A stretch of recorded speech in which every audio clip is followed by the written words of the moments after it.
Okay.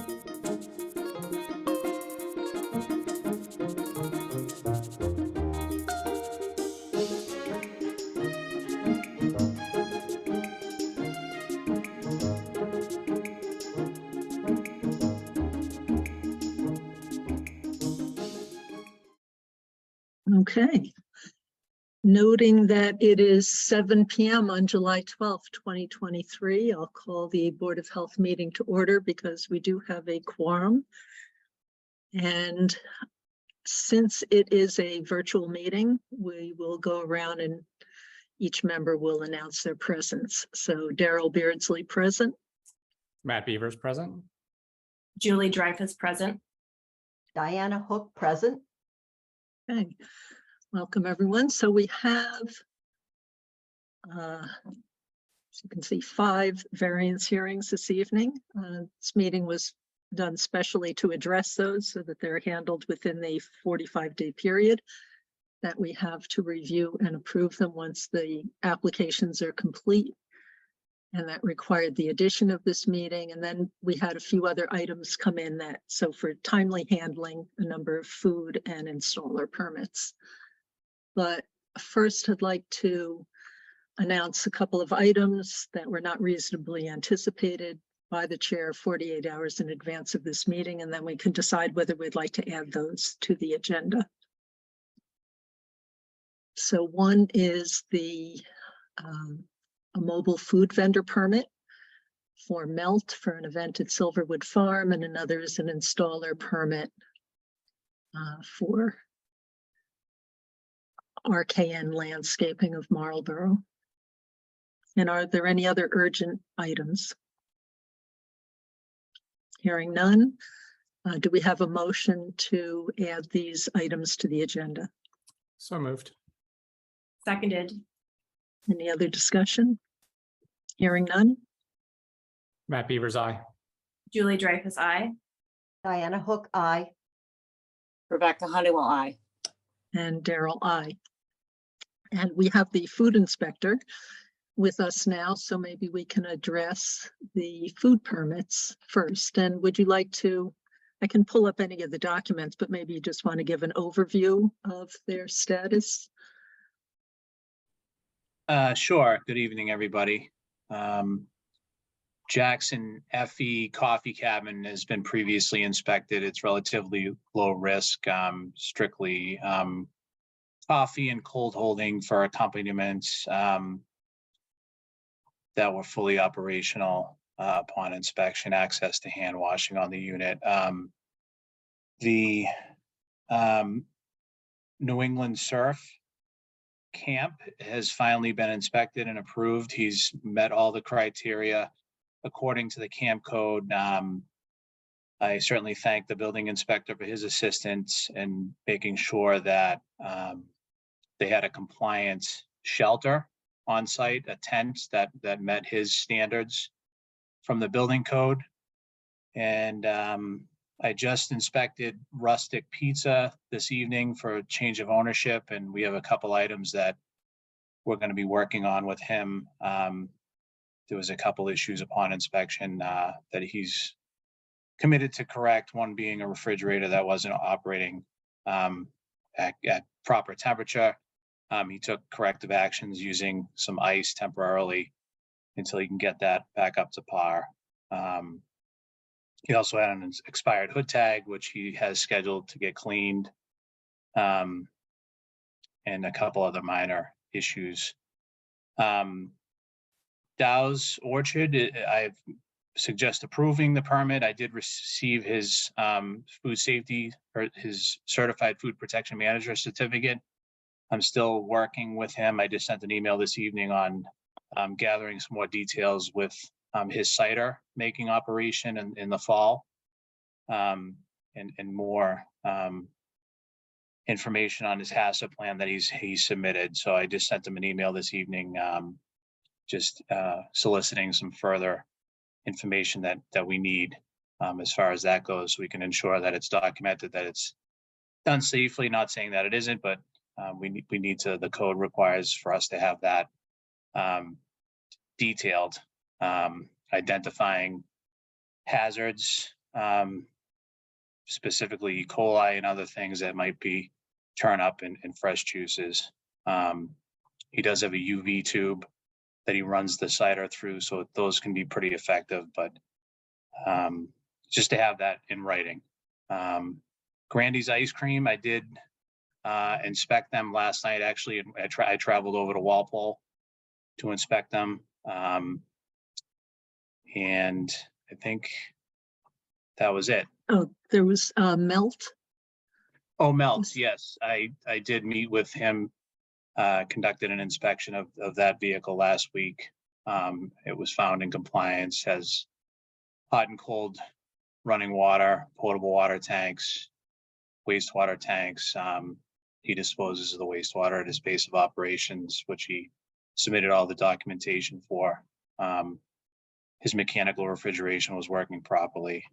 And he passed inspection. Okay, great. Does anyone have any questions for Tom? Nope. Nice review. Good. And all right, so I guess we'll just start from the top of the page. Do we have a motion to approve the temporary mobile food vendor permit for Melt, subject to anything, Tom? Compliance with all applicable codes? Sounds about right, yeah. All right. So moved. Seconded. Any further discussion? Hearing none. Matt, I. Julie, I. Diana, I. Rebecca Honeywell, I. And Daryl, I. Do we have a motion to grant the temporary mobile food vendor permit for Jackson Effie Coffee Cabin, subject to compliance with all relevant regulations? So moved. Seconded. Any other discussion? Hearing none. Matt, I. Julie, I. Diana, I. Rebecca Honeywell, I. And Daryl, I. Do we have a motion to issue the food establishment permit for Rustic Pizza, subject to compliance with all applicable regulations? So moved. Daryl, did that have to, Tom, does that have to be conditional? You had Oh, outlined. yes, sodium posting, I believe. Correct, Tom?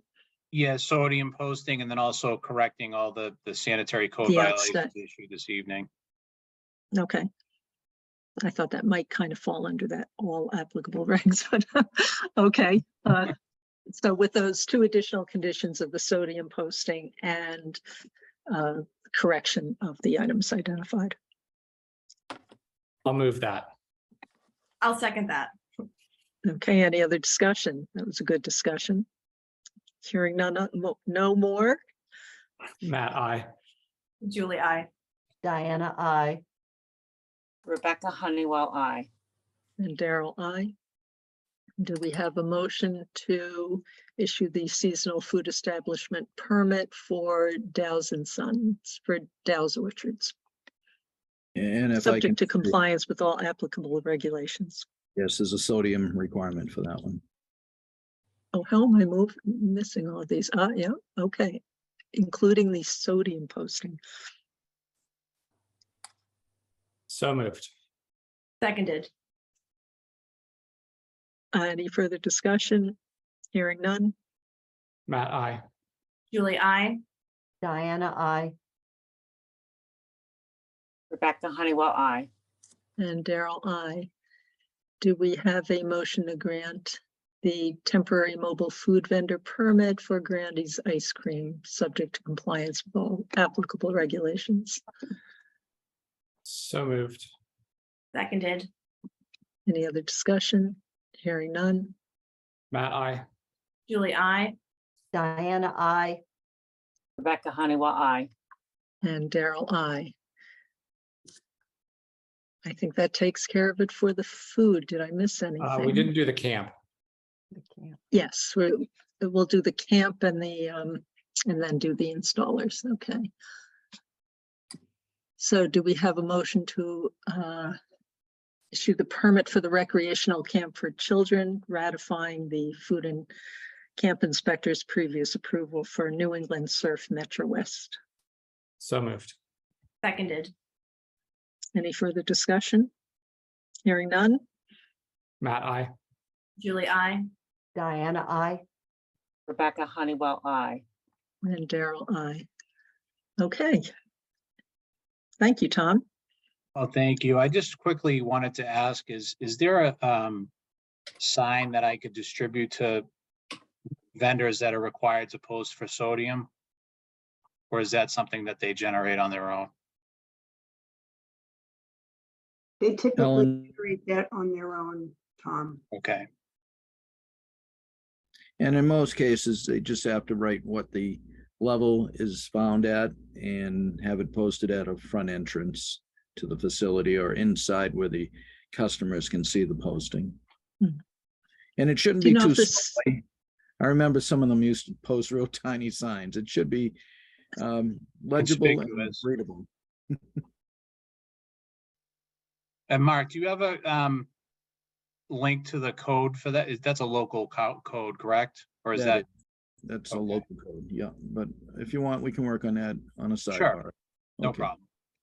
Thank Yeah, you very maybe much. coming up with something, all they need to do is fill in the name of the establishment, date, and, or for which year it covers or something along those lines, and then the sodium level. Maybe that would help avoid issues of, as Mark mentioned, signs that are just too tiny. I agree, Right. and we can work on that. So, okay. Could get creative. All right, and Mark, do you have any comments regarding the disposal works installers? Daryl, Oh, Oh. sorry, go ahead. can we move on to the variant because we're 6 minutes or 7 minutes late already? Oh, thank you. Time flew. Okay. Thank you, Tom. And we have a you. hearing, Have a good night, everybody. Thanks, Tom. Thanks, Tom. Thank Tom. a variance hearing for a septic replacement at 20 Morse Road. And Ellen, are all the green cards in? No, this is a problem. I have not received any green cards or any, or the required copy of the abutter notification letter. So this morning I called GLM Engineering. I spoke to Rob Truax, the design engineer, and he told me that he forgot to notify the abutters. So I told him this hearing would not be able to be opened and it would have to be rescheduled. And he said that was fine. Okay, so we're not opening the hearing and we are not, Yeah. since we're not opening, we're also not continuing, but it will just get a new date and time. And either later this week or the first of next week, I will send both the applicant and Rob Truax a new letter scheduling the hearing. It'll most likely be on August 23rd, but they'll have to, notify all the abutters. They haven't done it yet, so it'll just be on August 23rd. And I'll schedule the time and let the applicant and Rob know later this week or early next week. Okay. All right, thank you. And so we have 6 minutes. I think we can do the installer permits. This is what I get for interrupting. So, okay. Mark, would you like to, do you have any particular comments about?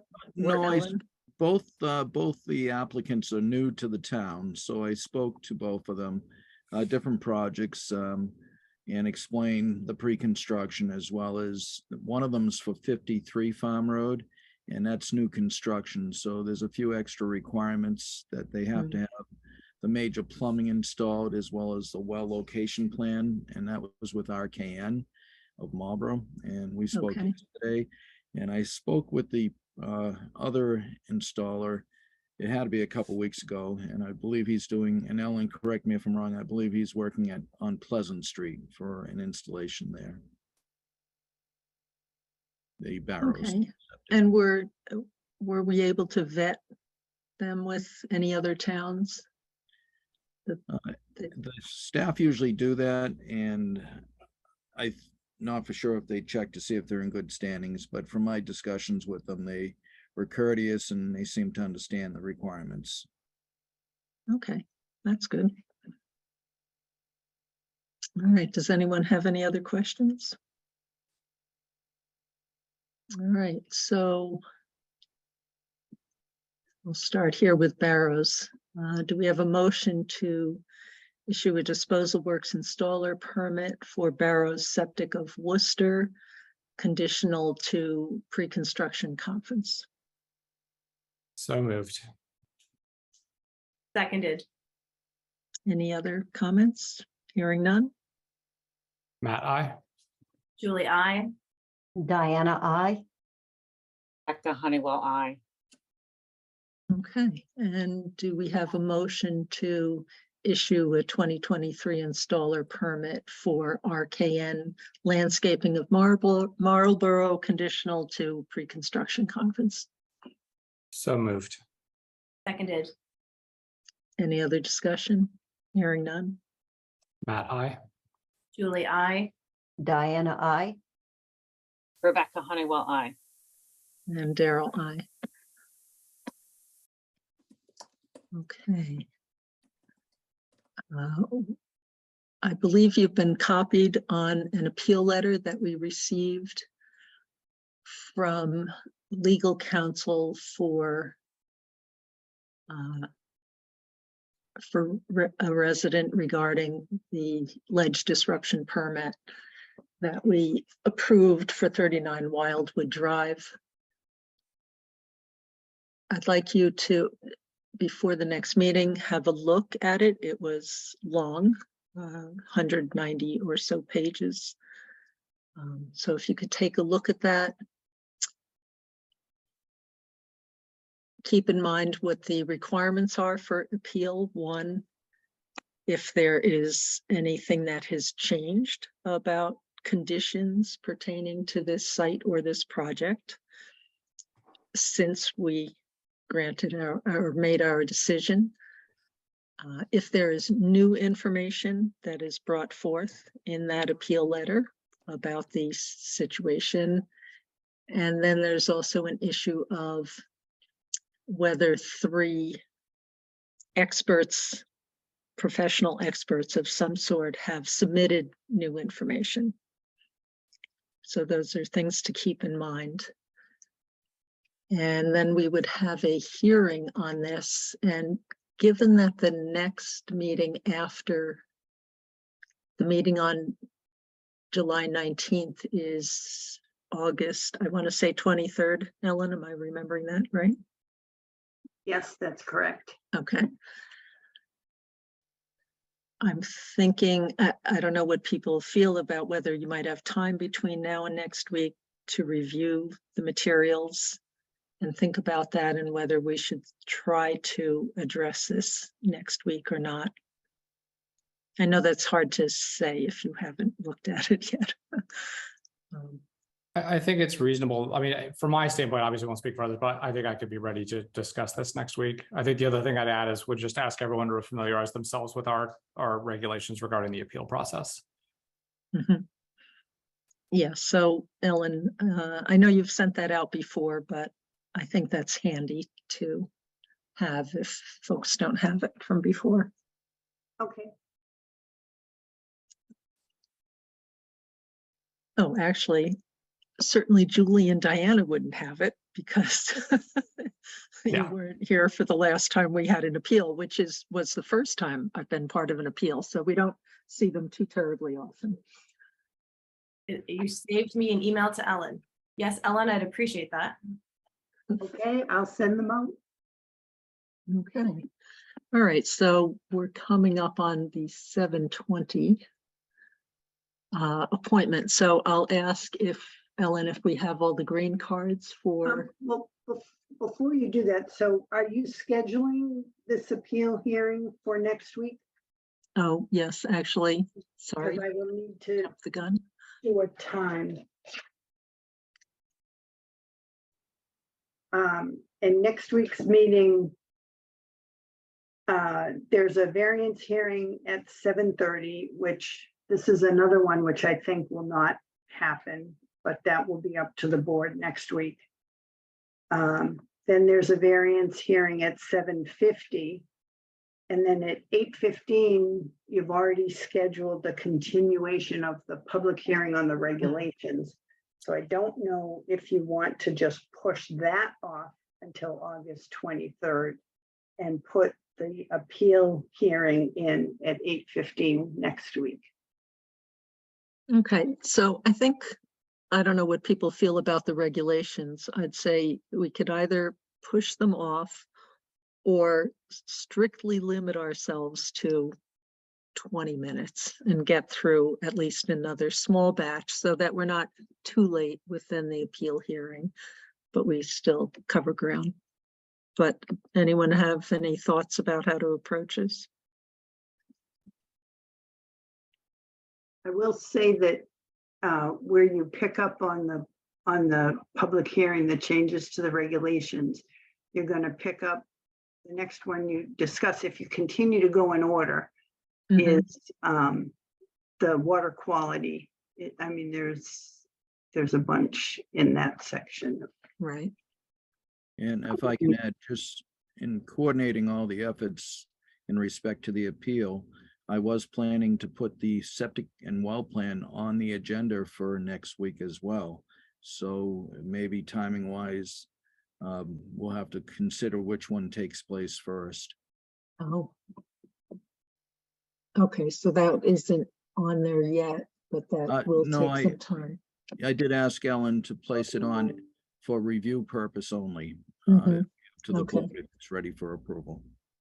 Okay, I guess it depends on how long of a meeting the others on the board want to have. I mean, I next think week. I always want a shorter meeting, but my inclination, given the number of members of the public that are concerned about this, my inclination is to sort of give them a hearing in a timely fashion. I agree with that, Matt. Yes, and that's what I'm concerned about. I guess more what I'm thinking of is, do we address any of our regulatory updates or do we move that into August? I mean, correct me if I'm wrong, Ellen, but I think we'll have to, because we continued it to that meeting, we'll have to at least reopen it and then decide to Yes. continue it. And so we could make sort of a game time decision about whether we want to go through some of them or Yep. just reopen and continue based on how the rest of the evening is going that far. Okay, so Except for naming a time for is the appeal hearing something that we need to have? We need to add it to the agenda. and there's a separate notice that will go out to the applicant and the person who filed the appeal, and I do have to provide a time. Okay. Okay. And do we need to do that, figure that out tonight, or could I? Well, yeah, because I'll have to Okay. notify them soon. Right. So, I'm just wondering if I would have the luxury of looking at the regs and seeing if I think we could make at least a little progress in 15 minutes or something and then get on. I don't know. well, Or if it's not important to others, then we will just open the hearing and then continue it and at 8:05 or whatever, or 5 minutes after the hearing opens, we're continuing it and moving on to the appeal. okay, so if I made the appeal at 8:20. Okay. On Yeah, I think that sounds fine. July 20th, okay. And continue. And not trying to be the timekeeper, but it is now. Yes, now yes. Okay, so Dan, if I stop sharing sorry, green cards, Ellen, do we have all of them for this? Yes, we do. Okay, so I will open the hearing for 119 to 121 Coolidge Street for a septic replacement, and I will stop sharing, and Dan, you can explain to us the reasons that the variances are being requested. All righty. Were you gonna put up a plan or? Oh, I can. I didn't know if you wanted to do it, but I'm happy to Oh. do it. Yeah, I don't have that one handy if you don't mind. Nope, don't mind. For the records, Dan McIntyre representing the homeowners, Roy and Carol Mitchell. They would like to replace their septic system, which is beginning to cause them some issues. They're not selling their house, but it's time to update the septic system. The origins of this house date back to the 1700s, so it's a relatively old house. It does have some sort of a conventional septic system of unknown age currently. If you look, you got Coolidge Street up at the upper right hand corner, the driveway coming into the house. And the existing septic tank is in the side yard area, which then goes off to a leach field in the backyard. We're proposing to put the new leach field further in the backyard. The area is subject to a high groundwater table. So we felt putting it further back would minimize the aesthetics of the mounding and blend in better with the yard. There's also a large tree there that's also a very, well, there's one tree, then the other one up by the driveway as well, that the homeowners are very keen on saving. It's a old, beautiful tree, and I don't blame them for trying to save it. So we wanted to try to get the system away from that as well. The soils were very good sandy soils. The perk rate was less than 2 minutes per inch, so we are looking at a 5-foot Title V groundwater offset. We are proposing an alternative technology system, the Elgin system, and requesting a reduction of 2 feet on the groundwater offset in order, again, to minimize the grading and keep the grading within the property lines. We are asking for a couple of other waivers in addition to the groundwater table. One is the offset from the septic tank to the house. Sherborn has that regulation of it should be within 50 feet of the dwelling it serves. We're pushing that out to about 62 feet. And the reason we're doing that is because of the well location currently located right behind the house next to the foundation. We think it's more important to get the 50-foot offset to the well under Title V than to get the tank closer to the building. So we'd be requesting that waiver and avoid the Title V local upgrade on the well offset to the septic tank. It is a pump system. We are pumping up, so we got 2 tanks there, septic tank, pump tank, pumping up to an Elgin system in a trench configuration. It's currently a 5-bedroom based on the assessors, and it's staying 5 bedrooms based on this design. And I think with that, I could turn it over for questions. Okay, does anyone on the board have questions? Darrell, before we go too far, and I don't mean to interrupt you and the other board members, but I know the homeowners are here. I don't know if there are any abutters that may have questions as well. Mm-hmm. Okay, actually good to remind me. So normally what we do is the engineer presents information about, again, why the variances are being requested. Then the board may ask questions, Mark may ask questions and or make comments about the plan. And then if we haven't answered or through that process, if any questions others may have haven't been answered, then there'll be an opportunity to do that. So anyone on the board have any questions? Including Julie and Diana, if you want to ask things about why is a pump system important? Or I'll just answer that. Has to do with gravity feed, often coming out of a house and heading to a field. there will be a slope down so water can drain naturally, but if that is not the case, as for here, it needs to have pump to get it along the pipes and into. And it might not always be a relationship to the house, because I'm seeing the contour lines here are higher, but it has to do also with how deep the tank is placed and then what the relationship is there to the And field. the groundwater table too, we have to mound up the leach field to get Mm. required groundwater offset. Yeah. So again, I'll point out the constraints also that the well here and then the neighboring well that isn't showing up, but the line is indicating it's over here, and then there are these arcs. So we have to draw circles around those wells as protective kind of areas. So once you have one of the lines is right here at the edge of the septic field, and then the other one is here, that really only leaves this back corner of the triangle. And then there's a wetland buffer, so that's even less space. And then there's setback from the property line. So I don't see too many other spots that this could have gone on the property. Yeah, and if I can add to that, Daryl. It's because the soil was very permeable. The increase to the well distances are shown.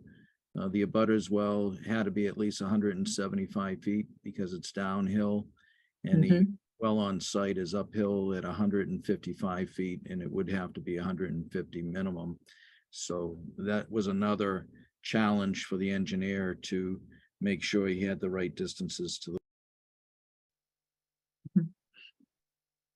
Okay, if there are no other questions or comments from the board, is there anyone else who has questions or comments?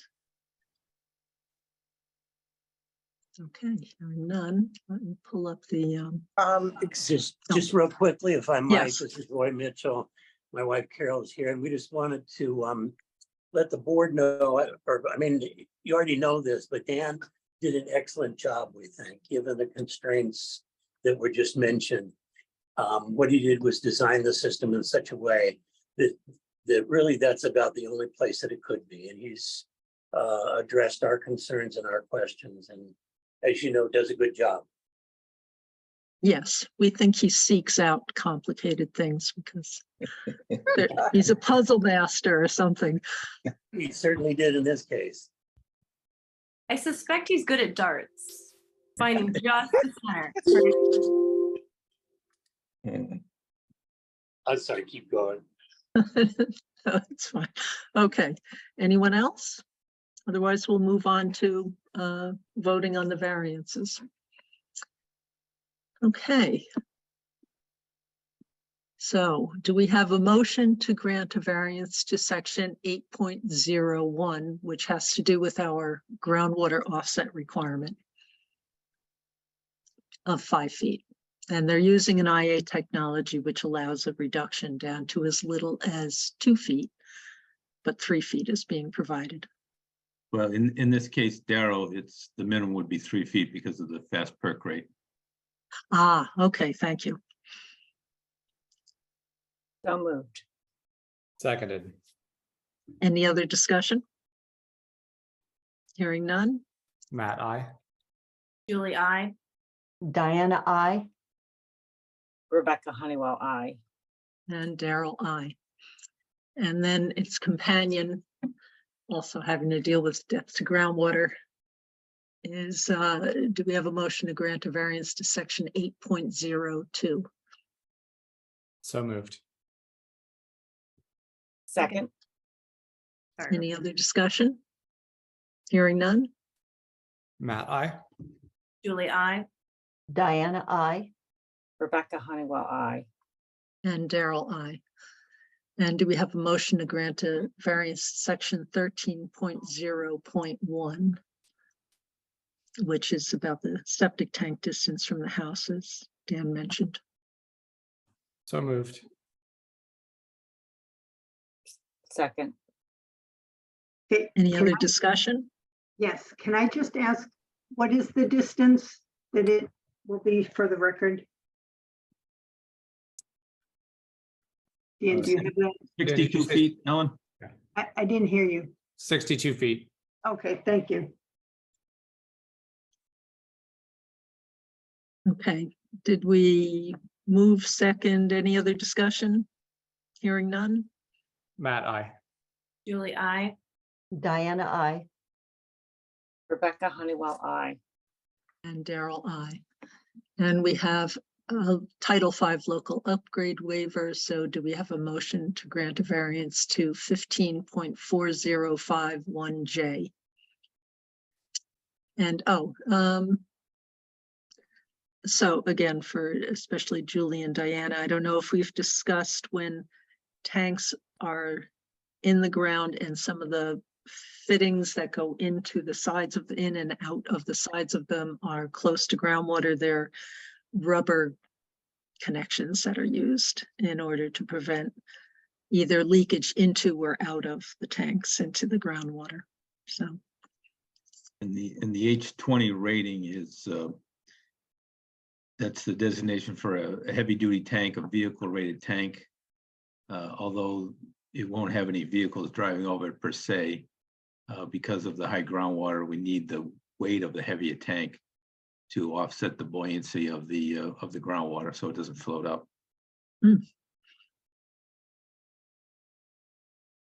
Okay. So did we have a motion? I can't recall. I don't think so, but I will move it. Okay. Seconded. All right. Any other discussion? Hearing none? Matt, I. Julie, I. Diana, I. Rebecca Honeywell, I. And Daryl, I. Okay. So we'll close the hearing. And are the plans ready for approval, Mark? Yes, they are conditional to the deed recordings for both the garbage grinder prohibition and for the innovative alternative technology that's being used. And I just want to make it known that this is for a two-family facility. Okay. Thank you. So do we, excuse me? We are planning to do those two items forthwith. Okay. Very good. And Ellen will help you with the paperwork on that, or you will get something in the mail to help you with the deed recordings. Great. Thank you very much. Okay, so do we have a motion to approve the plans conditional to receipt of the two deed recordings noted? So moved. Seconded. Any other discussion? Just Hearing none? Oh, yeah, just one. go ahead. I don't know, there's people here I don't recognize. I don't know if there's any abutters, but again, if they're here, I know you said they're offered to ask questions. Okay, does anyone have any questions on the variance, on the plan that we are approving? Okay. So hearing none, then we can continue. We did move in second, did we not? I think we did. All Okay. right. So Matt, I. Julie, I. Diana, I. Rebecca Honeywell, I. And Daryl, I. Okay, well, thank you, Dan. Thank you very much. And thank board. you, Mitchells. Thank you as well, the members of the board.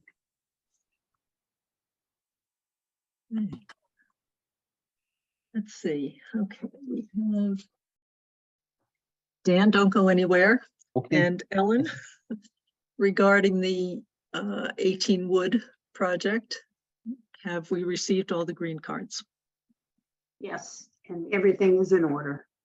Okay. And then we still have 2 minutes. Darn, that didn't take as long as I thought. So anything. Does anyone, besides some of the additional agenda items? I can add something, Daryl. Okay. Before we open up 18 Wood, Dan and I, as well as the homeowner, were discussing a pending well file, which the well driller has submitted some additional information, which is going to be copied to file and for a final review.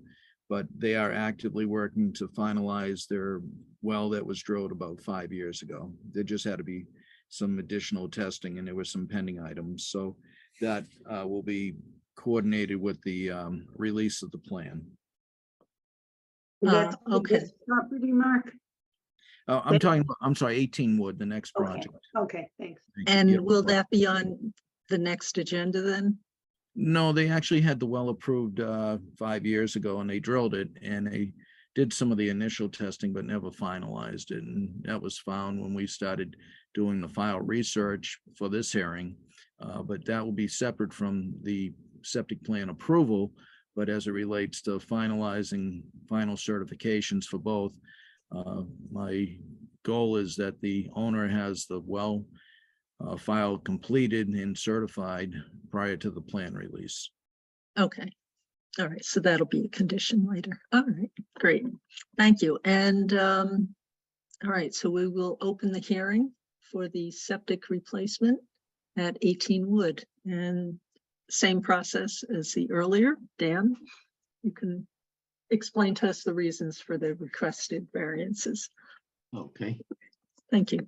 Again, Dan McIntyre representing homeowner John Clancy, 18 Wood Road. Mr. Clancy is prepping his house for a future sale. And the septic system failed the Title V inspection, so we were retained to design a new one. To orient you, the Wood Road is up on the upper right-hand corner.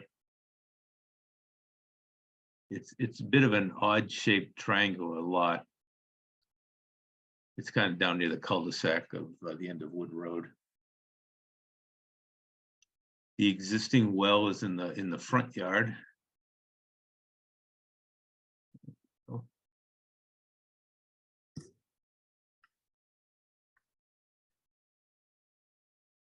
And the existing system is in the backyard in the area of the proposed system. We're proposing to put it back in the same location since that area was previously disturbed and somewhat level as compared to the remainder of the backyard, which is a bit of a steep slope. So we felt that putting it back in the same location was the best fit for this particular lot. It gave us the proper well offsets, and again, minimize the disturbance of the backyard. We're proposing to be a gravity system on this one here because of the slope of the yard. We can make that work. We are asking for, again, the offset to groundwater using an alternative technology, the Elgin system. By mounting this backyard up further, we run into two problems. One is the grading down to the rear property line. There's not much room there between the system and the property line to get the proper grading. And more importantly than that, if we raise the system up more than we have, we run into a drainage problem at the walkout of the basement where that the slate patio is. They have sliders. No, down further by where the septic tank is, Daryl. Other side. Oh, this slate Right patio. there. Okay. They have sliders coming out of the basement there, and if we mound up the system more, we end up with a puddle right there Oh, and potential water getting into the basement. So we're asking for that waiver for the groundwater offset using an alternative technology. This is again, it's another 5-bedroom system, staying a 5-bedroom system, no changes there.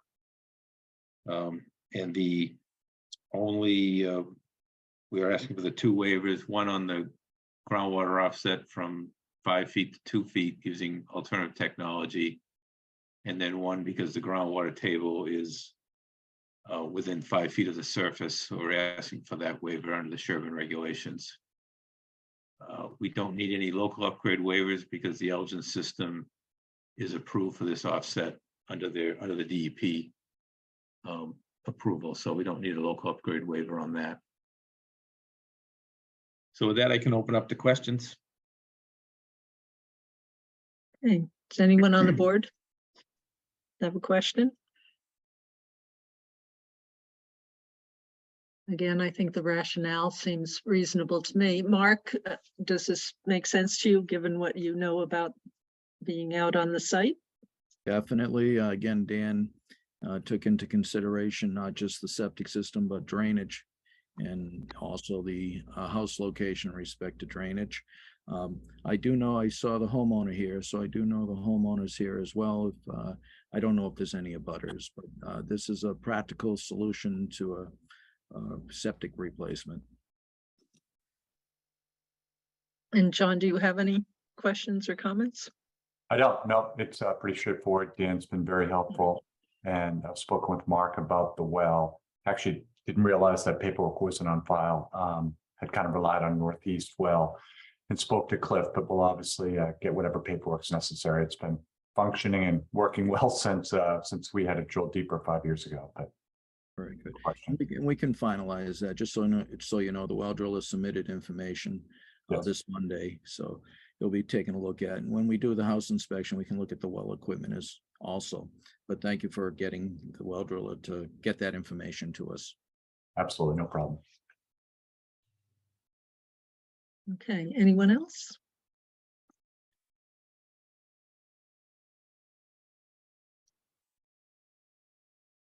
Okay, I'm going to assume then that we are ready to move on to the requested variances. So do we have a motion to grant, and these two are extremely closely related, to grant a variance to section 8.01? So moved. Seconded. Any other discussion? Hearing none? Matt, I. Julie, I. Diana, I. Rebecca Honeywell, I. And Daryl, I. And do we have a motion to grant a variance to section 8.02? So So moved. Oh, seconded. Any other discussion? Hearing none? Matt, I. Julie, I. Diana, I. Rebecca Honeywell, I. And Daryl, I. Okay, so we'll close the hearing, and are the plans ready for approval, Mark? Yes, they are conditional to 2 deed recordings, one for the garbage grinder prohibition, and the other one for the use of innovative alternative technology. And also conditional to receipt of the well I would, information, or not conditional to that? it was discussed, it'll be in the minutes, I'm sure.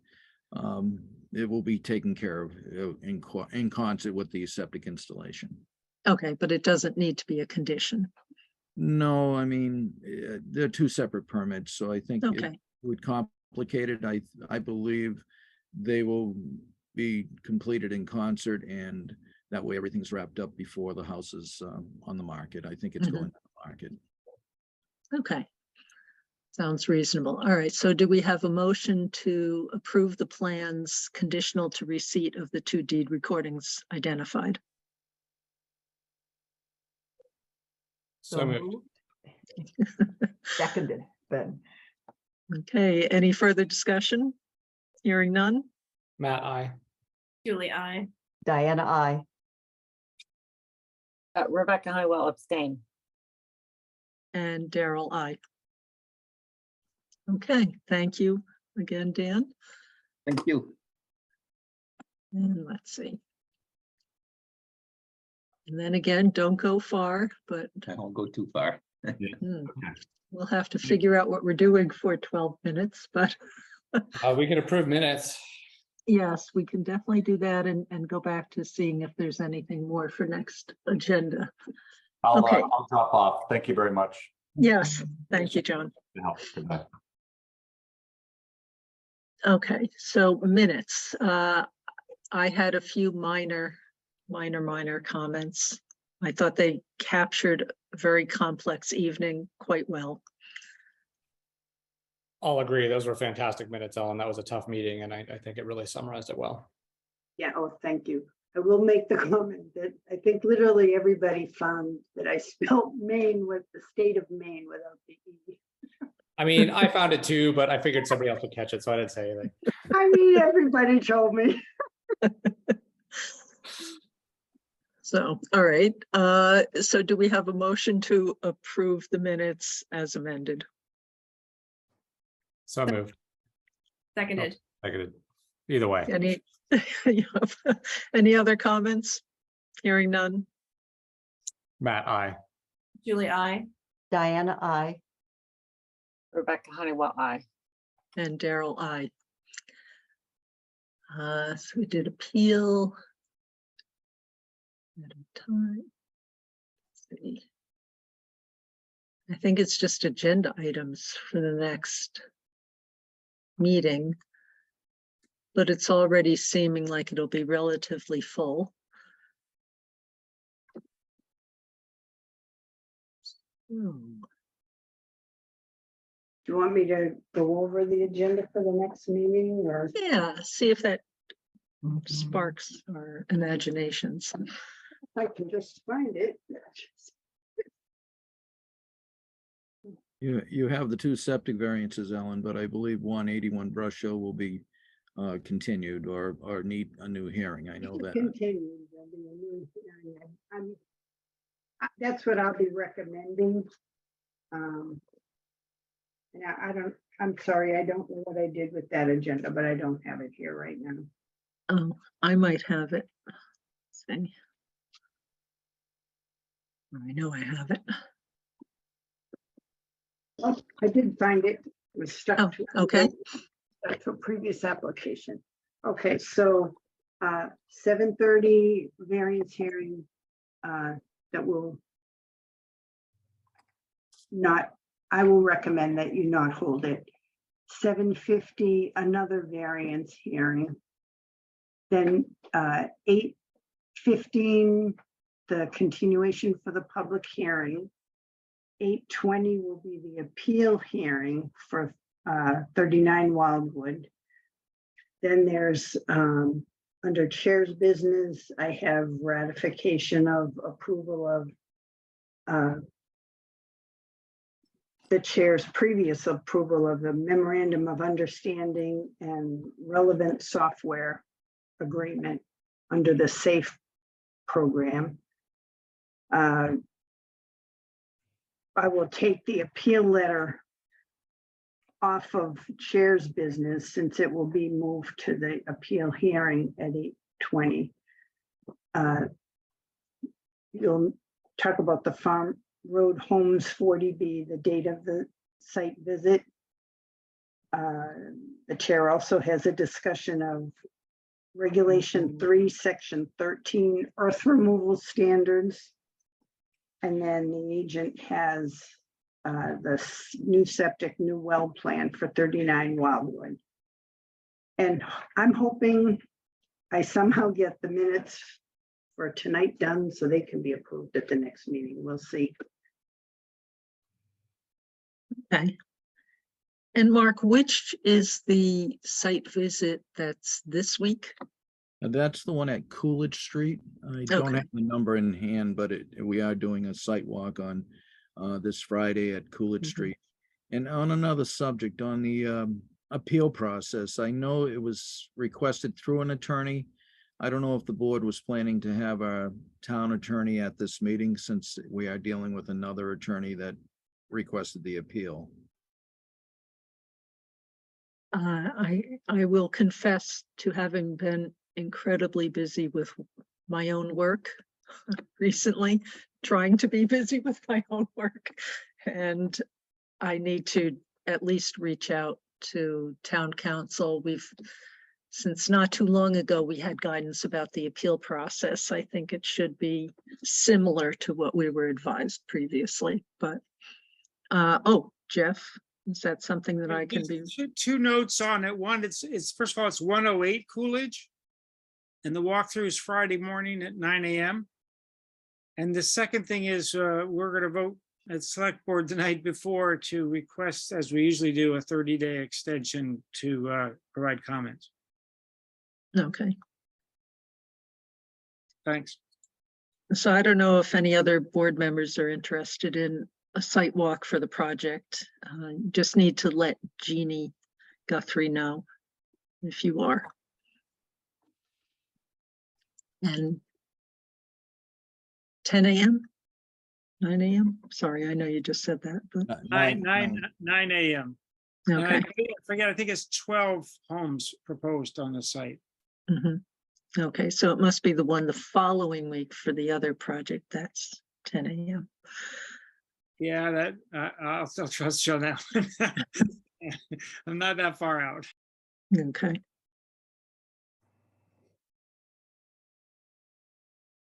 See, we could talk about the weather. It's just no board business. Tempting, we could have discussed a few regs here.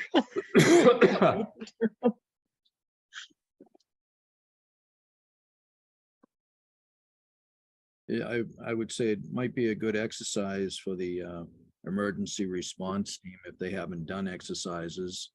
And I know one of our selectmen is here, but for flooding, after what we saw in Vermont, it'd be interesting to see if we have plans in place, comprehensive plans for flooding events.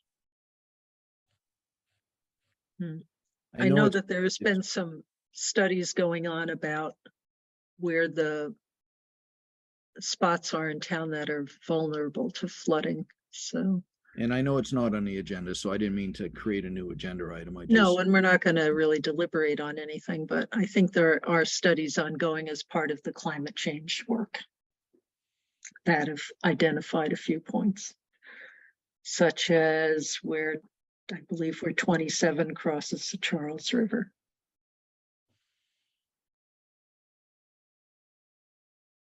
Okay, well, maybe we should take a little recess for 4 minutes. Is that worth it to anybody?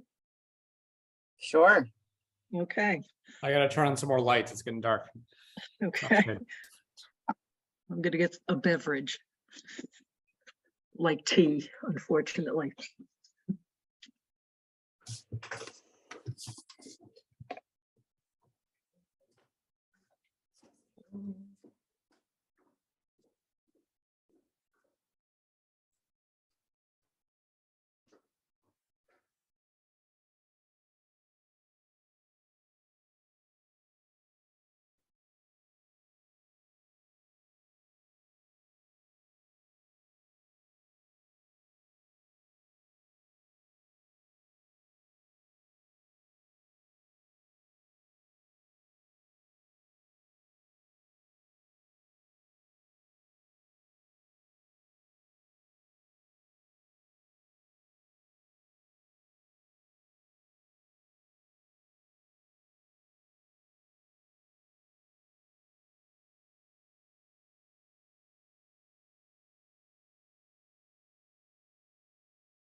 Okay, if everyone is back, it's 8 p.m. and before we have our next variance hearing, Ellen, did we receive all of the green cards for 5 Deerfield septic replacement? Yes, we did, and everything is in order. Okay, great. So we'll open the hearing, and Dan, we look forward to another presentation on reason for variances. Good evening. Again, Dan McIntyre representing the homeowners of 5 Deerfield, Natalie and Peter Doyle. The Doyles are in the process of selling their home, and it failed the Title V inspection report. So we were retained to design a new septic system. The existing system is, there we go. So the existing house and system was built in the late 1970s. It was a conventional septic tank leaching trench system located in the backyard in approximately the same area as the proposed one. We did some soil testing out there. The soils were relatively good. There was a groundwater table, I think at about 4 feet below grade. On this particular case, the septic tank was replaced in 2007 as part of an addition that was put on the house. And it was replaced as a 2,000-gallon tank was installed at that time, which was capable for a 5-bedroom home, which is the actual case. It is a 5-bedroom home, although the original 1977 permit was pulled as a 4-bedroom home with a design flow of 600 gallons per day. So it would, under the flow requirements, it would qualify as a 5-bedroom. But I think that's the reason why they installed the 2,000-gallon tank in 2007, because it was really serving as a 5-bedroom home at that time. We continued on that. We designed the new leach field as a 5-bedroom home as well.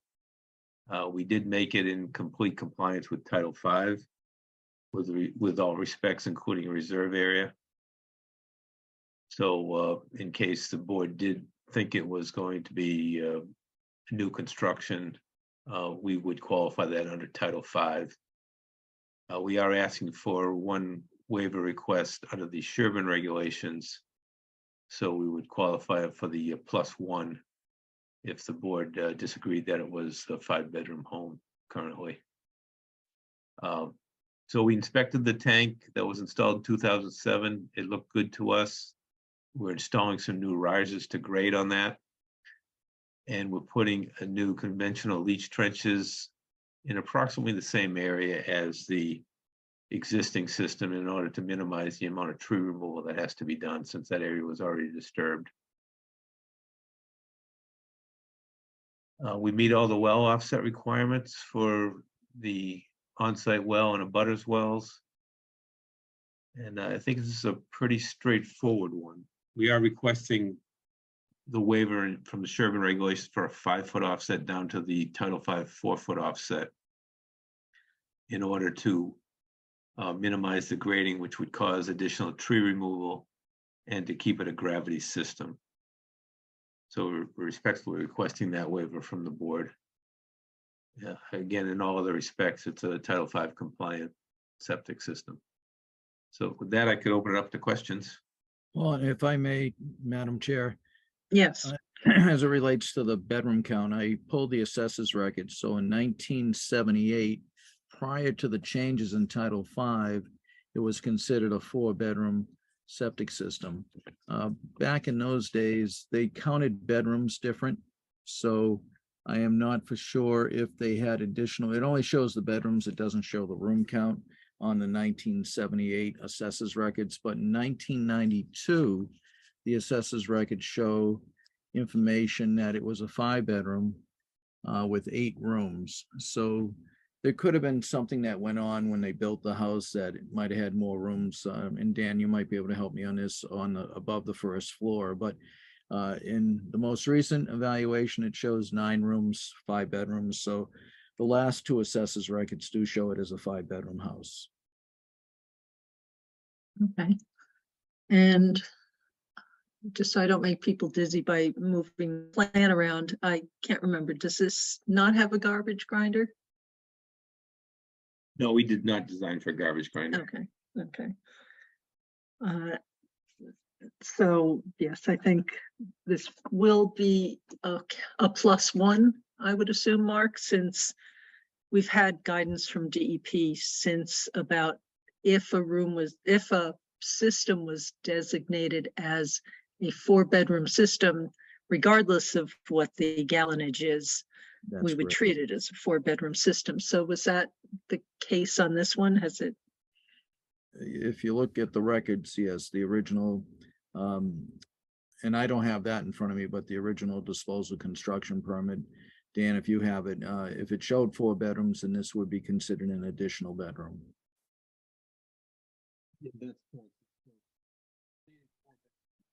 Do you have that there, Dan? Do not have the disposal work construction permit, but I do have the approved plan, which shows it states 4 bedrooms with a design flow of 600 gallons per day, Okay. which I think they were using 150 gallons per day back then. Yes, and in some cases 200 if it had a garbage grinder. Hmm. Actually more than that, but yes, 150 was being used in the early or the late 70s, I believe, in the 1980s. Right, and am I recalling correctly that the DEP says we go by the number of bedrooms on the plan? Yes, that or the disposal construction permit. So I agree with you, Darrell. This is an increase of 1 bedroom, and so which has been designed for that, and they will require a deed recording for the garbage grinder. Okay. All right. Sounds like they have some rooms to play with possibly in the future, depending on the configuration. Since it's only 9 rooms, whether it's truly 5 now or not, but it sounds as though it is. It is a 5-bedroom home now. Okay, And they're selling it as a 5-bedroom home. okay. All right. Does anyone else on the board have any questions? And are there any abutters who would like to ask any questions, or anyone else? Okay, hearing none, we will go on to the variance request letter.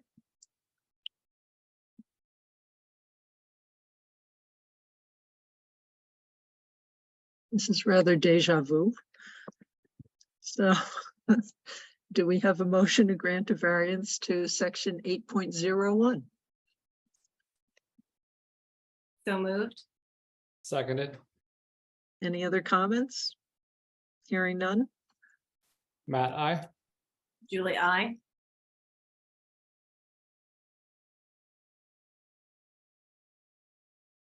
Sorry, Diana, I. You're on mute, Rebecca. Rebecca Honeywell, I. And Daryl, I. And do we have a motion to grant a variance to 8.02? So So moved. seconded. Any other comments? Hearing none. Matt, I. Julie, I. Diana, I. Rebecca Honeywell, I. And Daryl, I. So we can close the hearing, and are the plans ready for approval? Yes, and Darrell, if you can upload the plans again, because I just wanted to show the upper right corner. Dan was very transparent about the room count and the bedroom count. He puts it up in the design flow up there. You'll see he notes 5 actual and assesses, and then he did note 4 per 1970. Oh, okay. It's on the plan. It's very transparent. So, Oh, I knew it would be. It's just, I Yeah. figured if I was zipping around on the plan. Yep. No, and I went thought up I'd there just and- ask, but No, that's fine. I didn't remember to mention that, so it's already on the plan, and I would recommend approval of this plan, conditional to a deed recording for the garbage grinder prohibition. all right. Do we have a motion to approve the plan with the condition identified? Receipt of the deed recording. identified, excuse me. So moved. Seconded. Any other discussion? Hearing none? Matt, I. Julie, I. Diana, I. Rebecca Honeywell, I. And Daryl, I. All right, Great. thank you. Thank you very much. Thank you, Dan. Yes, have a good evening. You too.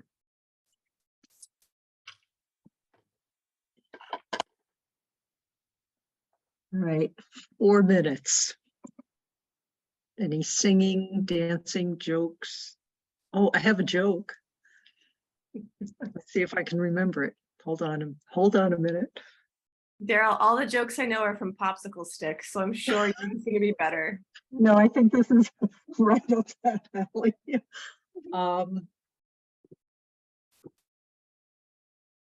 Why should you never believe anything that atoms say? Oh, I think I heard that one because they make up everything. Yes. Yeah, you win. I don't know what you win, but you do. Oh, well, my husband's a chemistry teacher. Yeah, that sounds like that would be about right.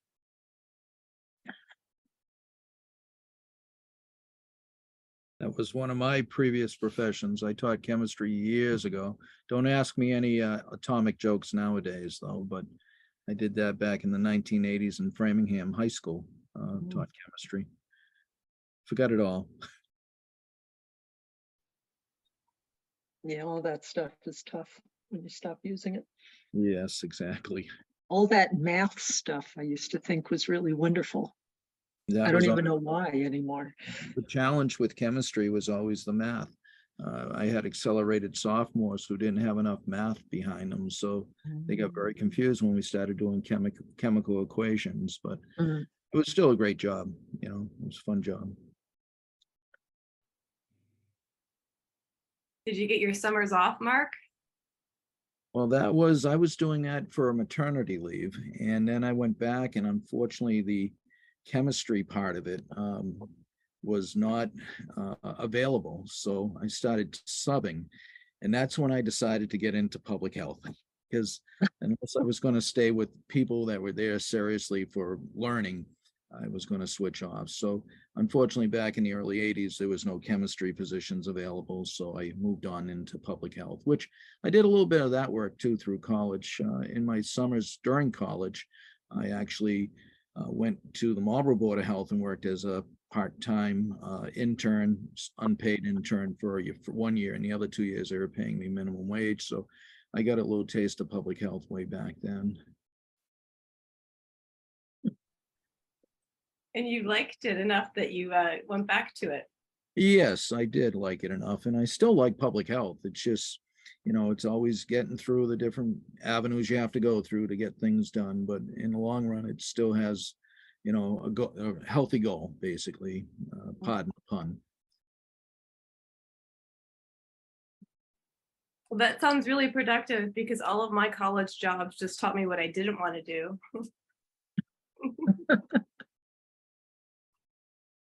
Oh, I had a summer job at the Department of Interior, and they wanted to try to buy up barrier beaches to help with storm surges, coastal erosion, wildlife, and estuary protection. So all those reasons. But they were trying to figure out how to know how much land were in the barrier beaches. And silly me identified a method I had learned in a remote sensing class.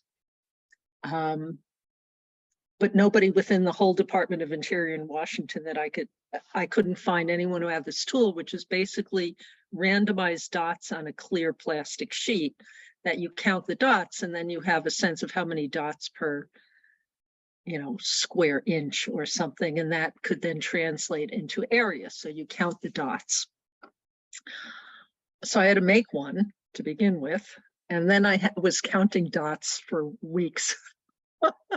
which was so tedious. And people had come in and interrupt me, and I'd lose track at 700 and have to start over. It was really torture.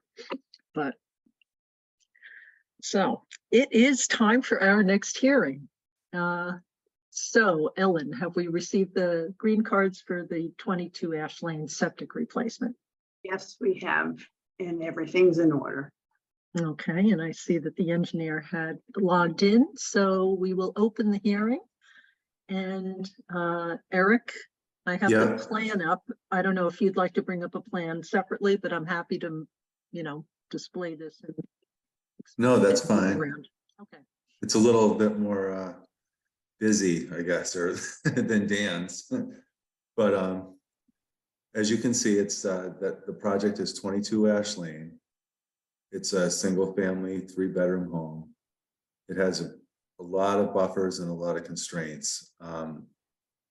The backyard is about half consumed with a wetland. And across the street, there's also a wetland system. I don't know if you could scroll down maybe a little bit. Yeah. Okay. There you go. Thank you. Yeah, I was looking at the blue dots up there.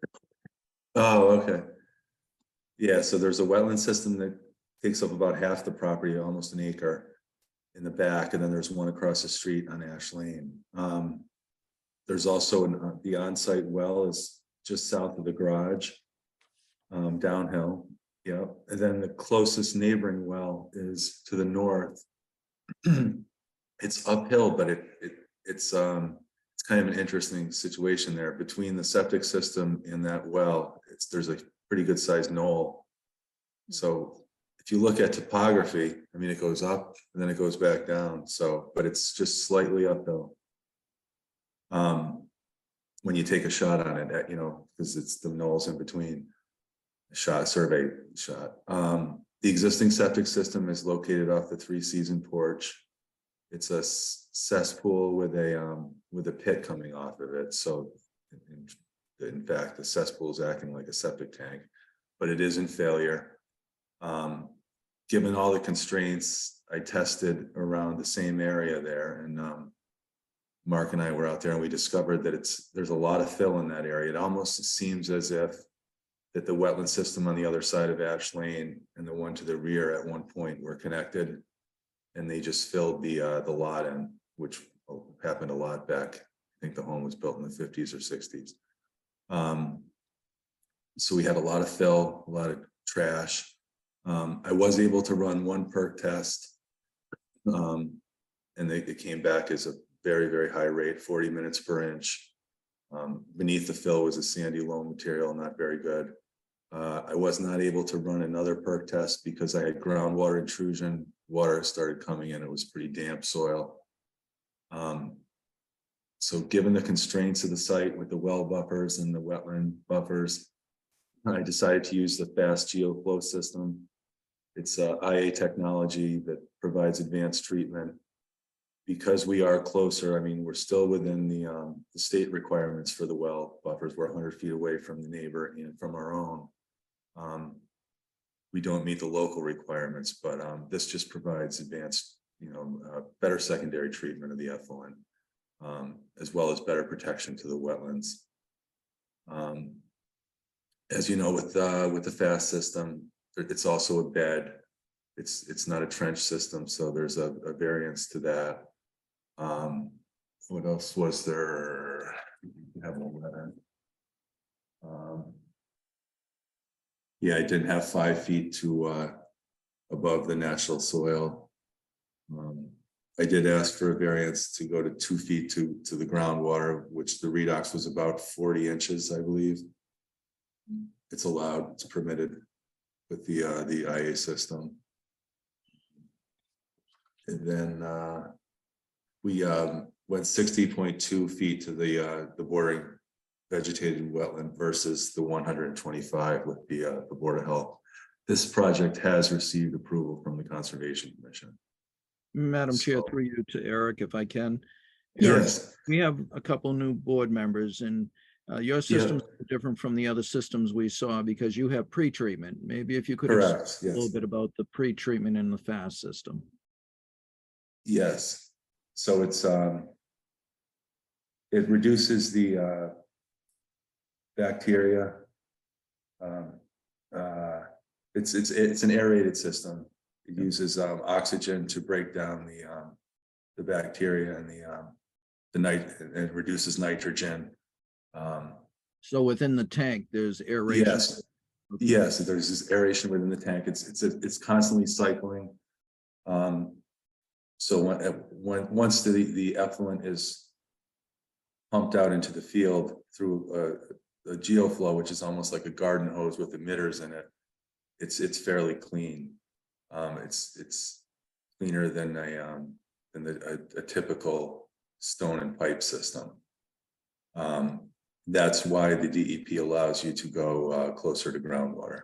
So the FAST system theoretically polishes and cleanses the effluent Right. to a cleaner effluent. Thank you, Ed. Yes, yep. Although I'd like to just note that the parameters it targets are pretty narrow. So there's Yeah. some things that just won't be at all affected Correct. by that system. So it's the typical ones that get referred to, nitrogen compounds, and certainly bacteria is important. I don't know if the oxidation works on viruses, but in any case, they're Right. important, but they're certainly not the only. Correct. Darryl, just so you know, you're breaking up a little bit. I don't know if anyone else is hearing that, but you're breaking up. A little. Okay. Yeah. Seem to not be having a very good connection today. The trouble with another meeting too. So, okay. Sorry, continue. Yeah, I think we lost you. Oh, you don't have me at all now. Yeah, you're fading in and out, Darryl. Oh, okay. It's the only time in the meeting it's happened, just so you know. Yeah, Yeah, no, ours there you go. Yeah. is miserable. Does this frequently. Okay. Continue. Thank you. No. Are you done? So would you like me to go through the variances? Oh, I'll bring that up. So first, Okay. let's see if anyone on the board has any questions about the plan. No, I will note that, so we have the well setbacks here with the lines that are drawn. He's indicated the distances. As you can see, the system, so it's from the on-site well and then from the neighboring well. And the system is I think I labeled that not a one wrong. lot closer Yeah. to, I mean, we always favor it closer to the homeowner if possible, but there really weren't. It's a little bit closer to the homeowner. But it's not, we would be going past the Title V minimum. If you slid it any further, right? I can't. No, you can't make out what I'm saying. Okay. I could hear it, Darryl. So I think what you were trying to say is at least as it relates to the abutters well, it's 106 feet versus the 100 Yes. feet to the on-site wells. So it is in favor of the abutters well to be further away. So I think that's what you were trying to say. Yes. Right. Thank you. Yes. All right, I'll bring up the variances.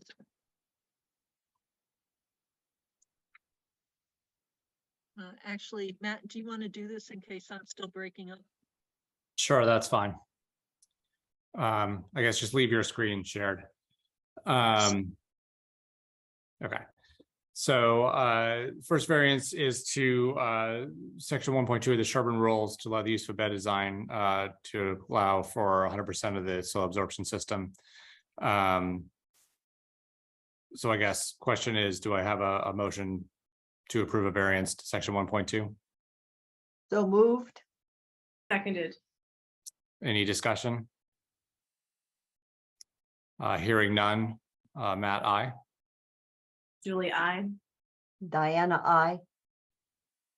Rebecca Honeywell, I. And Daryl, aye. All right. So next we have a variance to section 5.1D for a minimum of 2 percolation tests. due to groundwater intrusion. Another test was not feasible here. So do I have a motion to approve a variance to section 5.1D? So moved. Seconded. Any discussion? If I can, Matt, just that Why was it unfeasible? Would you mind explaining that? it was based on a safety issue, Rebecca, but there was another perk test completed. And the soil that's representing what they call the C layer, the layer that's representing the soil that the effluent will go through, was very consistent. So if we did another perk, I believe we would have found the same exact perk rate or close to it. So I and Eric made the decision based on safety that it wasn't practical to do the second perk test. Thanks. They're down in the pits. All right, other discussion? Hearing no further. Matt, aye. Julie, I. Diana, I. Rebecca Honeywell, I.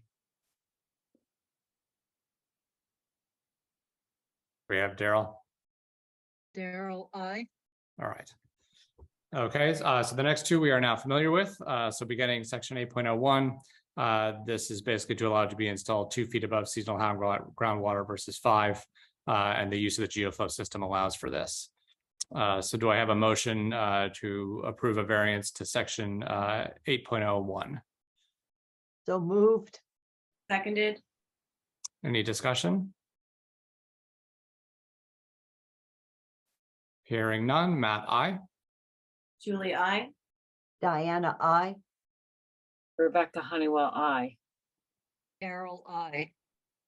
All right, and then finally the companion section 8.02, again, to be in an area with less than 5 feet of natural grade above groundwater. So do I have a motion to approve a variance to section 8.02? So moved. Seconded. Any further discussion? Hearing none. Matt, aye. Julie, I. Diana, I. Rebecca Honeywell, I. Daryl, I. Oh, sorry, I get that out of order. No. No, you're Point of fine. order. All right. Scroll down. Was there anything else, Charles? No, we can close the hearing and approve the No, plans. there's other. Are there other variances? Oh, Yes. sorry. Just was that a heavy scroll down so we can see them? Yeah, got it. Great. Okay, there we go. All right, so next is section 10.1B, basically to allow it to be lesser than 150 feet from the on-site well, precisely 102.2 feet. Again, we always prefer that if you're going to have to be close, it's the on-site well rather than someone else. And can I just ask Mark, I think I made the correction to this variance incorrectly. It should be the next one. So this is A and the next one is B? The next one should be B. Yes. Okay, so everything I said for section 10.1A as described here. So do I have a, what's that? I'll say B for the next one, but for this one, we are doing 10.1A, which is 102 feet from the on-site well. So do I have a motion to approve a variance to section 10.1A? So moved. Seconded. Any further discussion? Hearing none. Matt, aye. Julie, I. Diana, I. Rebecca Honeywell, I. Have we lost Daryl? She's fallen. Daryl, I. There you are. No. Okay. Okay. All right. So then next we have section 10.1B. And so this is related to the abutters well. And so in this case, it'll be 106 feet downhill from the abutters well versus 125 feet, 5 feet due to sort of maximizing the distance to all the wells. And if I can, I just checked the regulations. Ellen, you were correct. The first one is B. The second one is A. So Ellen was correct originally. Okay. Do we need to revote or can we just amend? I suggest revoting. I apologize. I just went to the regs to see. Okay. So let's back up and let's redo the motion now for the variance to section 10.1B. And so that's for the distance to the on-site well. So do I have a motion to approve that variance? So moved. Seconded. Any discussion now? This is your chance, Mark. All right. Hearing no further, Matt, aye. Julie, I. Diana, I. I'm going to abstain. Rebecca Honeywell abstain. Carol, I. Okay, so now we will move on to 10.1A to allow for a reduction in distance to the abutter as well. So do I have a motion to approve a variance to section 10.1A? So moved. Seconded. Any discussion, and in particular, do we have any abutters here? Does not seem that way. All right, any discussion from the board? Hearing none, Matt, aye. Julie, I. Diana, I. Rebecca Honeywell abstain. Daryl, I. All right, next we have section 10.2, which is to allow the SAS to be 60.2 feet versus the 125 required from a bordering wetland. This, and I think it was noted earlier that this has Conservation Commission approval. So do I have a motion to approve a variance to section 10.2? So moved. Seconded. Any discussion?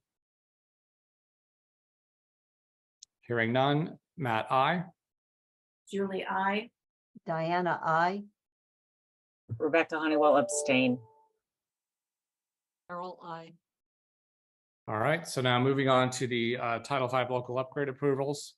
So first we have section 15.4051H, allowing a reduction in the required 4-foot separation to a 2-foot separation based on the perk rate. And so noting here that meets the requirements, the system has failed, there's no increase in defined flow, and there's no reduction in the system or setbacks. So do I have a motion to approve a variance to section 15.4051H? So moved. Seconded. Any discussion? Just so I can note, that is a local upgrade approval. Mhm. So it's kind of could be worded as an approval to the required, to the allowed local upgrade approval in state Title V. It states it right there. I just want to make sure it's clear that it's a waiver, but it's not, it's a local upgrade approval. Okay. So noting that modification, we are making a motion for a local upgrade approval. So moved. Seconded. Any further discussion? Hearing none, Matt, aye. Julie, I. Diana, I. Rebecca Honeywell abstain. Carol, I. All right, and then finally, we have a local upgrade approval for section 15.4051J, which is a reduction in the requirement of 12-inch separation between inlet and outlet tees to high groundwater. This is here, we'll be basically booting all the joints to ensure that they are appropriately sealed to address that. So do I have a motion to approve the local upgrade for section 15.4051J? So moved. Seconded. Any further discussion? Hearing none, Matt, aye. Julie, I. Diana, I. Rebecca Honeywell abstain. Carol, I. All right, and then we don't usually like that last sentence in here, so we won't be addressing it. So having heard that, I think we are finished with the hearing. Are the plans ready for approval, Mark? Yes, they are conditional to 2 deed recordings, one for the garbage grinder prohibition and the other one for the use of alternative technologies. All right, so do I have a motion to approve the plans conditioned to those 2 deed recordings? So moved. Seconded. Any further discussion? Hearing none, Matt, aye. Julie, I. Diana, I. Rebecca Honeywell abstain. Carol, I. All right, thanks very much. Thank you, guys. Okay, and just a quick thing before you go, Eric. Yes. So I know that this C any other Sherborn or state regulation inadvertently overlooked has been on for a long time. We did get word from Mass DEP that Yeah, we can't ever add, if something was missed, we can't add it at the meeting because that's from Paul. they're very serious about the Yes, notification. So, okay. I'm sure Eric will have that straightened out for the next hearing. Yes, I Okay. will take that up. That's a carryover. I mean, you could from- leave it there, yeah. but we're never going to be acting on it until DEP changes their policy. So, Okay, makes sense. okay. I always questioned it, but I just kept it. Thank you, Eric. Yeah. All right, So, all right, right. It's not hurting anything right now, but right. Well, thank Okay. you. Thanks. And can I ask about the meeting? There's no, for the one next week, the 81 Brush Hill, that's continued? No, at next week's meeting, Eric, I will be recommending that the hearing not go Take forward place. due to Okay, inappropriate or improper abutter notification, and that a new hearing be scheduled. But And- it's okay, to the board that night. And Eric, and I just- have oh, go I ahead. have reviewed the records of the abutter notification and it came close, but didn't meet it. Yeah. So okay, unless, yeah, I And can't Eric, really this see. discussion, just so you know, is about, because our agenda only posts next week's agenda, so it's only discussing Yeah. the agenda, because the owner may question why are we discussing it tonight, so. Yeah, right, your- okay, Your knowledge that this is to be discussed at the next agenda. next okay, so you Fine, may yeah. want to show up just in case, because it's not wholly decided yet. okay. Okay. Well, thank you. Okay. All right, have a great night. Yes. Thanks. too. Thank you. Good night. Good night. All right. So shall we adjourn? I think we should. I think we've covered everything.